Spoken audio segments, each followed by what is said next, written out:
What's going on, everyone? Taylor Kyles here for CLNS Media with another episode of Pat's Daily, the first of two today. Special Friday going on. This episode is brought to you, as always, by our friends at FanDuel. More from them later. But for now, breaking news last night. Of course, I was podcasting when it happened, had to react on the fly because Patriots hired someone to fill their offensive coordinator vacancy that they hadn't even met with until that same day.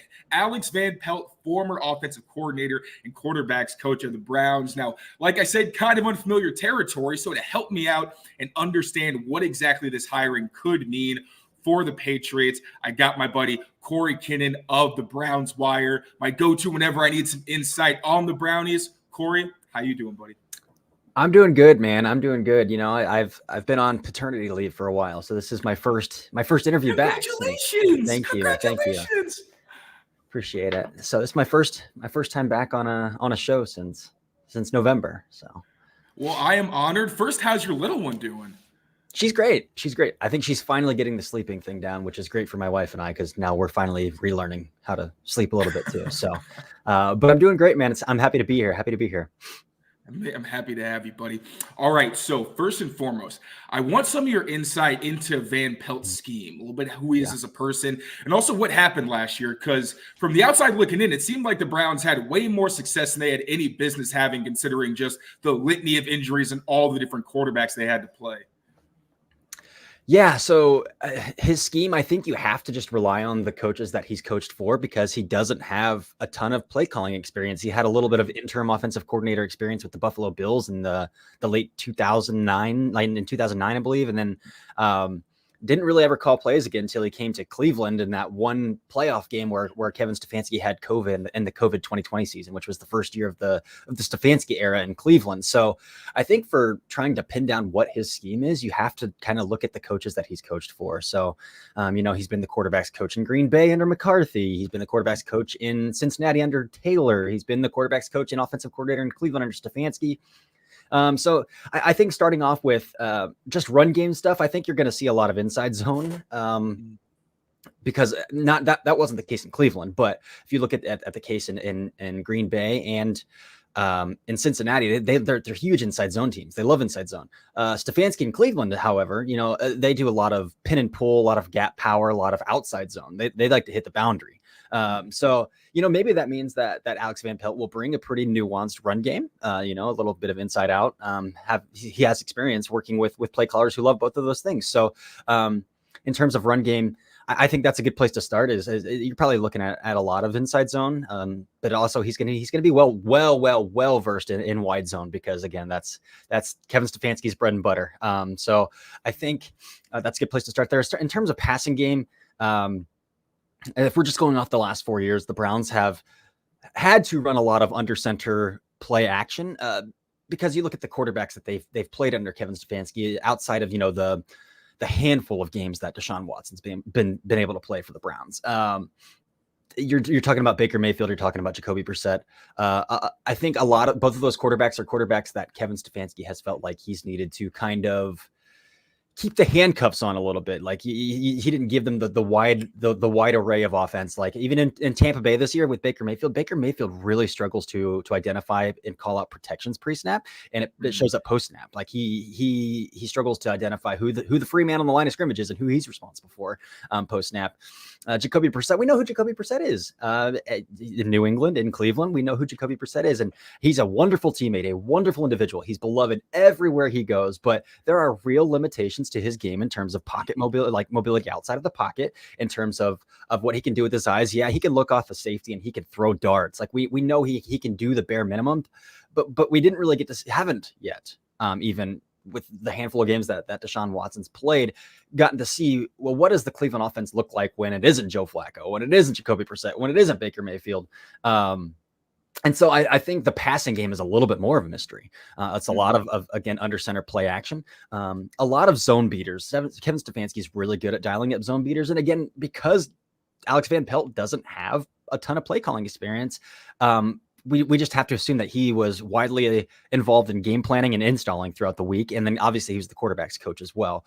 So maybe when you're looking at Jaden Daniels, Drake May, whoever that quarterback ends up being, you're bringing in a guy who's coached Aaron Rodgers, who's I guess you got to throw Drew Bledsoe in there, Baker Mayfield and Jacoby Brissett. He's coached kind of a wide variety of quarterbacks, and Andy Dalton in Cincinnati as well. He's got a good sense of quarterbacks that he's coached, and Deshaun Watson, if you want to throw that name in there too. So that might help when that new quarterback comes in. I think we've all made the assumption that New England's kind of taking a quarterback. I guess that's the assumption that I'm making here as well. But so it's hard to pin down what his scheme is because he's never really had the opportunity to develop his own scheme on a play caller level, if that makes sense. That's pretty interesting. So if you're someone who wants to kind of go back and look at the film and get an idea for what the scheme might look like, do you think it would be more helpful maybe to go back to those Aaron Rodgers days with somewhere where the playbook was a little bit more expansive rather than, like you said, kind of having to just adjust to quarterbacks that were a little more limited? I'm asking for me. Right. I would like to think so, but then that means you'd have to go back to the McCarthy days of Green Bay. And, we're talking 2014 to 2017. The NFL's really evolved since then. Maybe if you go back and compare what McCarthy did this year in Dallas to that time in Green Bay, you might get a better feel, but it's hard to pin down, but that might be a good place to start. Or, I tend to think, there's a reason he stayed in Cleveland for 4 years. If him and Stefanski really had huge philosophical differences, I don't think he would have been in one spot for 4 years. So I think there is philosophical continuity between what Kevin Stefanski does and what Alex Van Pelt might bring to New England. Okay, that's definitely helpful. And then can you just elaborate a little bit more on how the Browns were able to have success, or maybe add context? Because when you look at the raw stats, like points per game and yards per game, they're both top 12. Then I'm taking a look at the efficiency metrics, like EPA per play. Yeah, and they're towards the bottom of the league with the Patriots. So if you're looking at that, how much of that do you think was on Van Pelt, maybe on Stefanski, and how much of that was just all the injuries and all the turnover that happened throughout the season? And what was your biggest takeaway in terms of, all right, he's going to a new system? Are you optimistic, or are you like, there may be some intense growing pains? Yeah. So at first, the gut reaction is to blame injuries. The Browns had 26% of their salary cap on injured reserve last year. Like, that's an exorbitant amount. Like, they were starting PJ Walker for 3 games, a 5th round rookie for 3 games, Joe Flacco straight off the couch. And then that was where they had the most success through the air, was with Joe Flacco this year. So I think you have to talk about injuries, but also I don't think you can blame injuries 100%, because you looked at what Cincinnati got out of Jake Browning, what Indianapolis got out of Gardner Minshew, and which, again, Gardner Minshew is probably, if you talk about ranking backup quarterbacks in the NFL, he's going to be in the top 3. Like, we're talking one of the better backup quarterbacks in Indy, but like, Cleveland wasn't the only team that had to start backup quarterbacks for a lot of the season. Even like the Los Angeles Chargers got pretty good efficiency out of Easton Stick for who Easton Stick is. So you can't just say, well, it's because they were starting PJ Walker, Dorian Thompson-Robinson. Sure, that didn't help, but and they did see an uptick once they went to Flacco. So there is something there.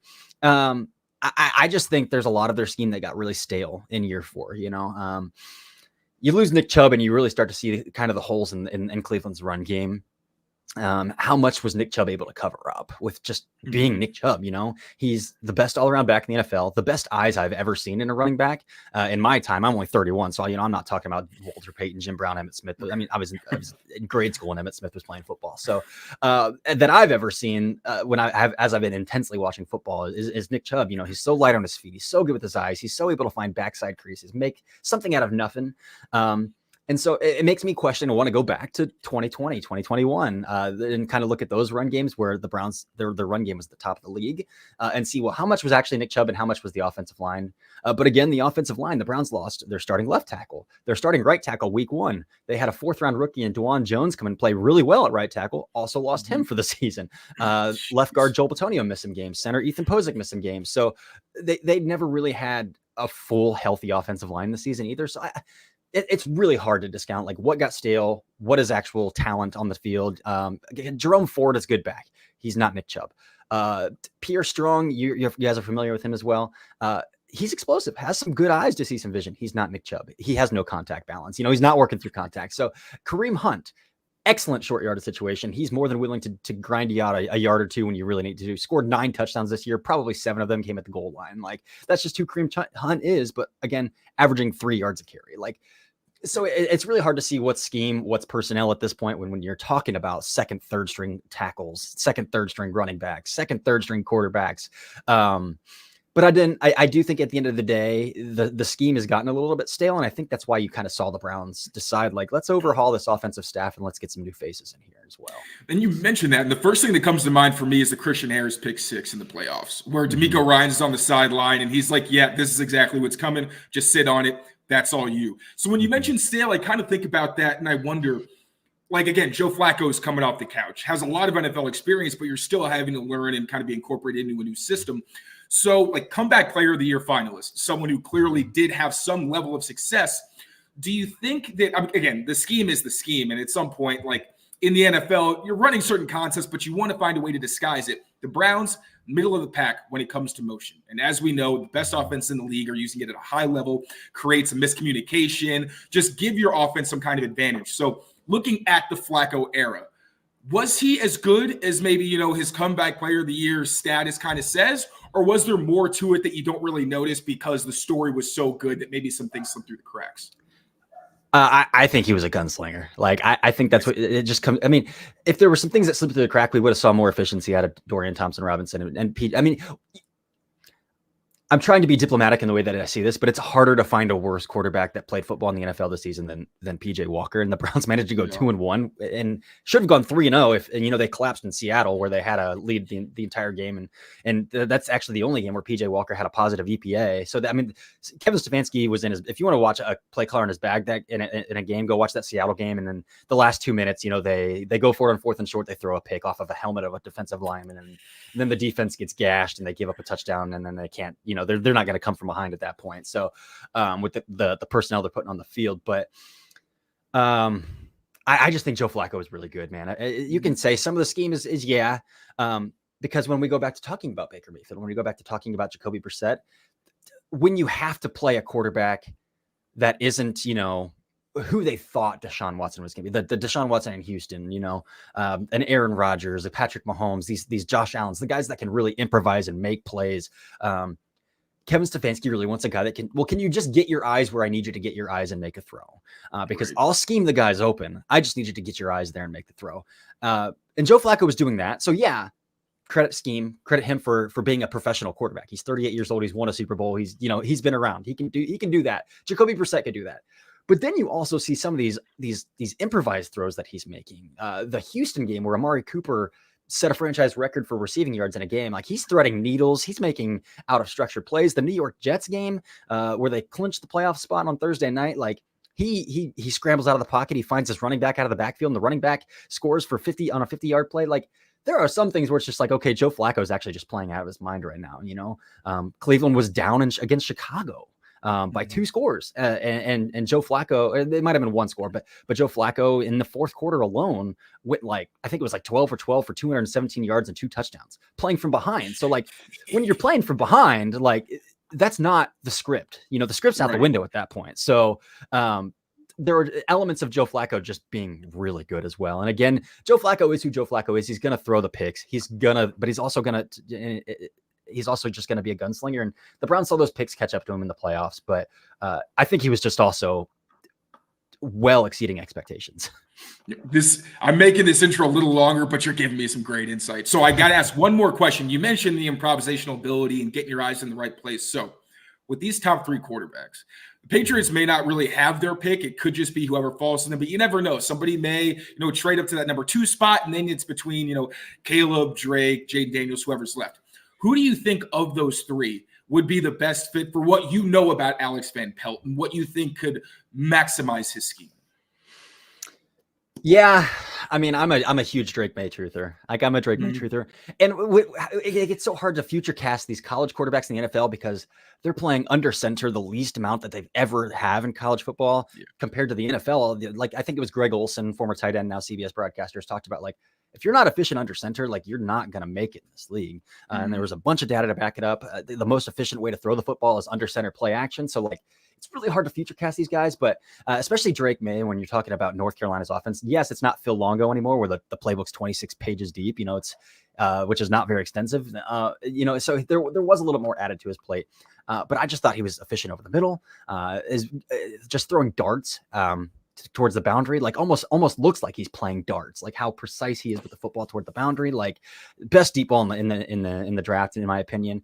So like, if I'm just going to tell you best quarterback, I would say Drake May. But if we're talking about a quarterback that has, an NFL scheme-ish at the college level, who I've seen, man, he's working his eyes backside and he's finding these backside digs that are designed to be there. If the play side's not there, he's tucking the ball and he's running, he's improvising. Like Jaden Daniels was really, he won the Heisman. He was really good this year, but he wasn't doing it just because, like the way Lamar Jackson did it in Louisville. Like Lamar was getting his eyes backside and making some throws too, and he doesn't get credit for that. But like, Jaden Daniels didn't win the football because he was electric as a rusher. He was electric as a rusher, but he was also making throws and he was getting his eyes backside and he was able to improvise and he knew where he was going with the football and he was efficient when he was throwing the football. Like, so I would say May or Daniels.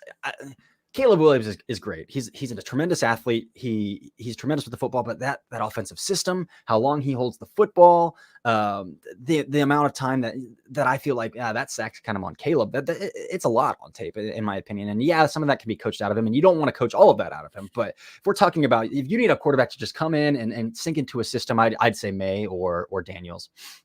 And it's seeming like Daniels probably is going to be the guy that's left for New England. Also, I think, just in terms of like personality, like that, have you been through adversity, leadership, and all that? Jaden Daniels, I feel like, just checks so many of those boxes relative to the other guys. So I'm glad to hear you say that, especially considering Deshaun Watson. I was expecting a little more running, but then of course he was hurt, so they probably like didn't incorporate that as much. So it'd be really fun to see what Van Pelt could do with a guy who really can, and Drake May can as well. But Jaden Daniels, obviously, different level of athlete.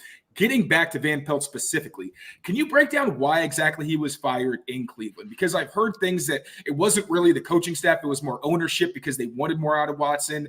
And I also heard it was just like you mentioned earlier, where the scheme kind of got stale. Is it a little bit of different things? How much of it was, just Van Pelt wasn't getting it done? And did he just need a change of scenery?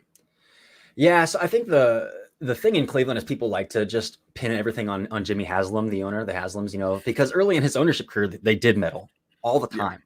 Yeah. But they've done a really good job since Andrew Berry took over as vice president and general manager. And since Kevin Stefanski took over as head coach of kind of staying out of the business. Like, it's even pretty well documented. Like, even the Watson trade, that was Andrew Berry's decision. And he had to go and pitch that to Haslam. Like, and so I don't think anything of like ownership wants this, that. Sure, maybe they still give their input, but I truly think this was a Stefanski thing, and we're in year 5 of the same regime, and I can't tell you the last time I heard that in Cleveland. And so it could be a multitude of things. I think I heard a little bit like, yeah, him and Stefanski didn't get along all the time, but like I think you kind of want that between your offensive coordinator and play caller, like having some differing opinions to. I think that iron sharpens the iron to that point, but. When you see the offense, and again, we can talk about the injuries, but when you see it regress as much as it did, and when you see your coaching staff, like most of these offenses that are finishing top 10 every year, which the Browns have been in EPA metrics, efficiency metrics, you're seeing those offensive coordinators get head coaching interviews. You're seeing those offensive coordinators get head coaching jobs. Van Pelt never got a call to become an offensive coordinator where he had the chance to call plays. And Cleveland's been really good about granting coaches' wishes. Like they just did it with Bill Callahan, signed an extension last year. He said, I want to go coach with my son. They let him out of his contract and said, okay. Very cool. That was very cool. Yeah. So if Van Pelt would have got an opportunity for another offensive coordinator gig, even if it would have been a lateral move where he said, but they're going to give me the opportunity to call plays, the Browns would have let him take that job. They wouldn't have denied that interview request. That never happened. No head coaching interviews. Same can be said with the running back coach, Stump Mitchell, also 67 years old. So but he wasn't getting any offensive coordinator, no movement towards a promotion. And so I think they wanted to create a better pipeline of coaches. So they went out and, they fired their tight end coach as well, TC McCartney. And if you want me to tell you what he did, I couldn't tell you he coached tight ends. That's one of those things, internally, I can't tell you, I don't know why, whatever. But they went out and they hired Tommy Rees to be their tight ends coach, offensive coordinator at Notre Dame 2 years ago, offensive coordinator at Alabama this past year. They went out and hired Deuce Staley to replace Stump Mitchell at running backs coach, who has been an assistant head coach for both the Lions and the Panthers. And so I think what they're trying to do is create a better pipeline of, how do we prove that we can develop coaches who become coaches themselves, so who become head coaches themselves. So hired Ken Dorsey as offensive coordinator. And I think the Reese hire might be, if Ken Dorsey becomes the coaching candidate that we thought he was 2 years ago. And, we are successful and he does get a job. Like we have an in-house guy we can just promote and promote some continuity there. But so I think that was part of it. But again, when the offense regresses as much as it did, again, in the bottom 10 in every efficiency metric success rate metric that you can find this year, again, injuries, sure. But again, Bengals overcame that with a far worst offensive line with Jake Brown. I mean, we saw teams overcome that with scheme. Shane Steichen, again, I can't tell you enough about how much I love Shane Steichen and what he does with his run game, what he was able to do with Gardner Minshew. That offensive line, again, they got a good jump out of left tackle Bernard Ryman. Right tackle Braden Smith was injured often. Like we know he's good when he's on the field. Quentin Nelson hasn't been the player he has been. Ryan Kelly had a good bounce back year for them. So, I mean, they had good offensive line play too, but outside of Michael Pittman, if you look at that wide receiver room, if you look at the tight ends they're playing, like the reason they were putting points on the board is because Shane Steichen was able to scheme these guys open and put his players in position to win. And I don't think we saw that a lot in Cleveland, given the injuries. And so I do think it's fresh perspective. I think there's an element of maybe Kevin Stefanski wants to pass off play calling at this point in his career. We're in year 5 of his head coaching tenure. And he won coach of the year in 2020, but then he had back-to-back losing seasons where he came into this past season where many thought like, oh, he's on the hot seat. Like his betting odds were he's in the top 5 or 6 to be the first head coach fired, this season, stuff like that. And so when you talk about a coach kind of coaching for his job, he's not going to give up play calling. He's not going to put his job security in the hands of somebody else. But now that, he's a finalist for coach of the year again, I think probably the favorite to win coach of the year this year at the awards here in a couple weeks. He's going to get a new contract extension. He has job security. His seat is ice cold. This might be the time where he wants to pass off play calling. And maybe that was just a thing he said, well, if I'm going to do that, I've been with this guy for 4 years. This isn't the guy I want to do it with, compared to a guy like Ken Dorsey, who has, even when he was fired in Buffalo's offense was top 5 in every single offensive metric when he got fired. So, maybe Dorsey is a guy he could do that with. I mean, there's some interesting quotes back in 2023, last January. He's like, yeah, the fun for me is game planning and installing and all these things throughout the week. It's exhausting calling plays. I'm spent by the end of the day Sunday, So maybe there's an element of him that just wants to pass off play calling, and Van Pelt wasn't the guy he wanted to do that with. But I do think just needing some fresh perspective. The entire offensive coaching staff had been in place for 4 years. So now they have a new running backs coach. They're going to have to find a new offensive line coach now that Bill Callahan went to Tennessee, new tight ends coach, new offensive coordinator. I think it's just, we want fresh perspective. We want more to sprinkle into this already good scheme. Let's bring it back to life. I think that's fair with the results they had last season. It's a lot of good stuff. So we're going to get into more Pat-specific potential positives, potential negatives with Van Pelt, as well as maybe some additional staff hires we could see go from that Cleveland pipeline to the Patriots. But first, quick word from our friends at FanDuel. We'll be back. Happy Super Bowl to all who celebrate from FanDuel, America's #1 sportsbook. FanDuel has so many ways for you to end the season with a W. Not only can you bet on who will win Super Bowl 58, but FanDuel also has bets. Which players will score a touchdown? How many points will be scored? And so much more. New customers join today and you get $200 in bonus bets if your first bet of $5 or more wins. Just visit FanDuel.com/Boston to sign up. That's FanDuel.com/Boston. Make every moment more with FanDuel, an official sportsbook partner of the NFL. So, Alex Van Pelt did have a couple of other interviews during this process. I believe he met with the Buccaneers because of the Baker Mayfield ties, obviously, and I believe the Raiders were the other team. So there was something that, people other than the Patriots saw that they wanted to bring into their organization potentially. Now, you look at somebody like Nick Caley, who the Patriots, had as a finalist, it was reported. He was really only looked at by New England. So it gives you a little more optimism with someone like Van Pelt, whose services were valued. Let me know, what do you think are some potential positives in terms of personality, how he is as a coach, what he does do on offense as a coordinator, things that he brings to the Patriots that fans can be excited about?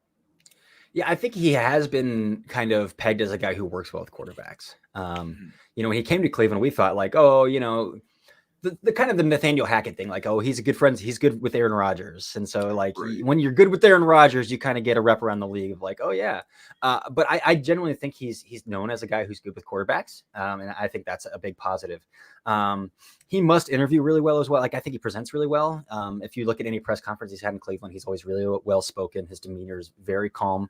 Kind of like Stefanski in that manner. Like, you're never going to catch Stefanski hot on the mic or anything like that. And so I think he brings that to the table, an element of level-headedness, which for a team in New England that is jump-starting almost every phase of the game, I think is kind of the kind way to say that. I think you kind of want somebody who can be battle-tested through adversity a little bit. A lot of Cleveland's adversity was self-inflicted with the trade they made. So, but like kind of battle, like weathering through all of that as well. Like, I think there's an element of he's weathered in the NFL. He's got a ton of coaching experience. And so we'll see. That's about as much as I can go. It's hard again to future guest a guy that's really has no real experience of calling plays, and never has had the real experience of like, this is his show offensively. So it's really hard to future cast that, but I think the demeanor and kind of the reputation he's built for quarterbacks for a team that's going to start a rookie quarterback is I think a pretty appealing part for him. I mean, Gerard Mayo did say, like in his introductory press conference, he emphasized developers, people who could be good teachers, and also he wanted to have good relationships. I've seen reports that Van Pelt's really good when it comes to like he's a culture changer, really well respected. The personality seems like it's there, but with a lot of things that are going on with the Patriots right now, there's a lot of mystery boxes where, Belichick was at the very top of everything for so long that you don't really know what you have in other facets, especially when you're bringing new people in, like special teams coach Jeremy Springer's another guy where, didn't have a lot of success in his last stop, but he was respected, seen as an up-and-comer, obviously not the same as Van Pelt because, Springer's 34 years old, but another area where it's going to be like, you kind of have to wait and see, but it's good to know that at least as a personality, considering how toxic it was in New England, he can kind of bring that forward. But you did mention the lack of play calling, so let's get into some of the negatives. I think it's easy to get excited about a hire like this with some of the things that Van Pelt does bring, but also we need some sobering messages and to understand really what we're getting and what fans should really be wary of. So what are your thoughts there? Yeah, I mean, the lack of play calling is a big one. It's kind of a mystery box, do you remember the Wonder Balls that they used to sell at grocery stores as a kid, like the big chocolate ball with you never knew what's been in my head the entire time. Yeah, yep. So like, he's kind of like a Wonder Ball. Like, are you going to get the Smarties? Like the Smarties were like, yeah, I want those. But, or like the Harry Potter jelly beans. Is he going to be like the butter popcorn or the licorice or like, so you don't really know. You don't really know because there's no sample size outside of one playoff game where, again, the script was already written for him. The game plan was already installed for him. Like that wasn't his responsibility to do. He just kind of, and that's a game where, the first play of the game, the snap went 20 yards over Roethlisberger's head and the Browns scored a defensive touchdown. And then they were up 21-0 that game before they knew it. So like that wasn't really an adversity game. They played with a 3-score lead the whole game. So there's just a ton of unknown. And I think that is the negative for hiring Van Pelt, as opposed to a guy with experience play calling. I know the Buccaneers just hired Liam Cohen. Like Liam Cohen has a ton of experience calling plays at both the college and the NFL level. So I'd say that's the negative. It's hard to pinpoint other negatives of a guy who has been around the block, but hasn't really ran his own offense. So I would say that's the predominant thing we got to talk about. Mm-hmm. To wrap it up, like I mentioned, some potential coaching hires that we could see for the Patriots from that Browns pipeline. Who do you think are some names that fans should look out for? And who should they be wary of from that list? And who should they be excited about who could maybe bring some, fresh perspective and new blood to the organization? Yeah, I think he didn't coach in Cleveland, but Andy Dickerson is the offensive line coach. I've already seen reported that New England's making a huge push for him. I think the Browns are also going to make a huge push for him because he interviewed as their offensive coordinator, and now they have an opening at offensive line coach as well. So we could see how that plays out. But Dickerson would be a home run. Again, he was the run game coordinator in Seattle in 2021 when they were top 5 in every run game metric. And Seattle's run game is so diverse and so fun under Shane Waldron, and he coached under Sean McVay as well. So bringing on Andy Dickerson would be a huge win, especially if he had the run game coordinator tag to his name as well, because he's got a proven track record at every stop he's gone of manufacturing really good run game and offensive line success. As far as coaches, we saw Drew Petzing, who was the quarterback coach in Cleveland in 2022, get hired as the offensive coordinator in Arizona this past season with the Cardinals under Jonathan Gannon, Drew Petzing. And he took with him Israel Wolfork, I believe is his name, who was the Browns diversity, the diversity program fellowship guy for the Browns that year. And he got hired as the quarterback's coach in Arizona. They also have a guy who as a quarterback assistant under that same fellowship in Ashton Grant this year, who I think is going to get promoted in Cleveland if Ken Dorsey calls plays. Ken Dorsey doesn't call plays. They're probably going to do the same thing they did with Van Pelt, where they just dual tagged him as the offensive coordinator and the quarterback's coach. But if Ken Dorsey does call plays and he's not going to take that role, I think the Browns probably will promote Ashton Grant. But Ashton Grant is a young guy who is potentially somebody that you could watch as well, maybe get poached over. He was coaching quarterbacks at the Shrine Bowl actually this past week as well. So Ashton Grant, he's only 27 years old, really young guy. So he's a guy you could see under kind of that same pathway that Wolfork in Arizona kind of took. Stump Mitchell again just fired. TC McCartney just fired in Cleveland. Those are two guys who are currently unemployed. Again, Stump Mitchell's 67, and he kind of did an exit interview. He said he was kind of open to coaching still, but he's like, I've kind of enjoyed waking up at 8 a.m. these past few weeks, and kind of doing his thing. So, but those two guys are obviously names to watch as well, as guys who could come over and join him in New England. Cory, thank you so much for the insight, man. I learned so much. Before we get you out of here, please let the people know where they can find you and what stuff you got coming down the pipeline if they want to check you out. Yeah, so I'm the managing editor at Browns Wire, as you said, USA Today online Browns content site. And then I fake Cory Kinnan on Twitter is where I post a lot of my film stuff.